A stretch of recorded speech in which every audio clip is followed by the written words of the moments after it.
restoration. Here we have a Sunbeam Alpine Mk4 steering wheel, and this one came in with no wood and no plastic on the boss at all, completely disintegrated.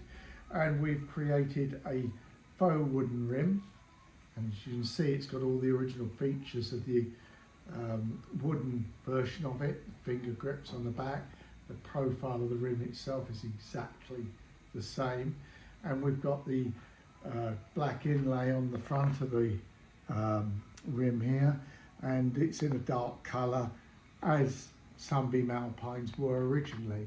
We've also put one of our bolt-on centre bosses on. You see it's screwed on with 5 screws, front half and a back half.